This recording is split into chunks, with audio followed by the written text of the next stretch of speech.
everyone, and welcome to Daily Scuba News. Today's episode is sponsored by our very own Why We Dive video, but more about that later. So UK diver and sculptor Jason deCaires Taylor has revealed the first phase of a new sculpture he is working on with the Museum of Underwater Art, or MOUA for short, on a project near the Great Barrier Reef. So the new sculpture is called the Coral Greenhouse, and it's Jason's most ambitious project to date, and also is his first in the Southern Hemisphere, actually, or his first submerged one in the Southern Hemisphere. So MOUA combines a range of intertidal and fully submerged artworks with the aim to encourage environmental awareness and knowledge for marine ecosystems whilst complementing the Great Barrier Reef's natural attractions. So the Coral Greenhouse is 12 metres high and has been designed as an art space, underwater educational centre, science laboratory and secure space for marine life. Its frame is designed to dissipate ocean currents while providing an intricate habitat for organic colonisation, with a range of individual sculptures arranged inside. This greenhouse is surrounded by a series of coral nurseries, organic stems and underwater trees that have been designed to facilitate coral, so chances are this will be a hotspot for the new coral growth. So, before we carry on with the story, here's a word from today's sponsor. Okay guys, so to kickstart 2020, we need your help.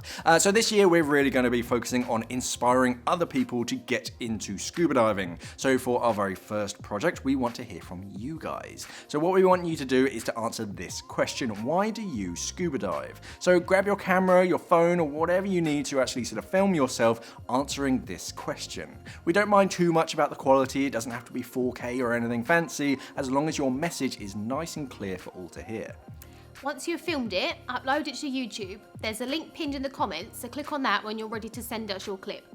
Shaun will then work his magic and create an awesome video with your answers. And hopefully this will inspire more people to go scuba diving. Yeah, so unfortunately now I have to get onto the boring bits, the T's and C's as it were. So the video can only be a maximum of 15 seconds in length, or at least the bit where you're talking about why you scuba dive, that kind of has to be nice and short. There can't be any music in the background because copyright strikes. We don't really want any of those. If there is any music in the background, we're not going to use your clip, unfortunately. And like I said earlier, your message needs to be nice and clear, nice and concise.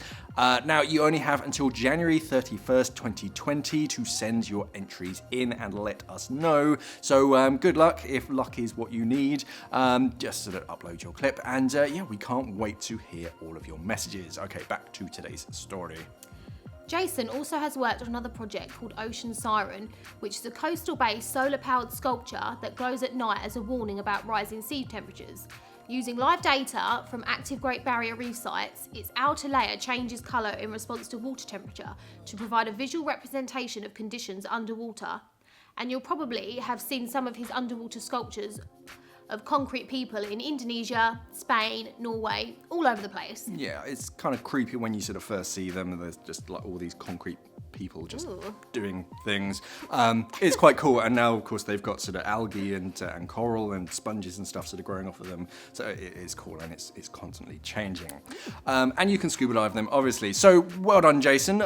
If you don't, it's worth sort of looking him up on Instagram, because it kind of shows him as he's conceiving these artworks, and then when he's building them out of the water, and then when he's actually putting them into the water. Yeah, you can actually scuba dive the Coral Greenhouse right now if you're nearby it. It's located at John Brewer Reef, which is just off Townsville, kind of south of Cairns in Australia. But what do you think about all of these man-made sculptures and artificial reef systems going up in and around the Great Barrier Reef and the world in general? Do you think that they really help the reef's health? Do they does this sort of thing really help educate people around climate change? Or is it just something pretty to look at? Let's have a chat about it in the comments below. Thank you for watching, and of course, safe diving. But course director Hollie has pioneered this new first aid speciality in Indonesia. Now, of course, this isn't the first time we've ever seen this course. There's been a handful of them already in the UK, but Hollie's actually introducing the course into her IDC curriculum, and the course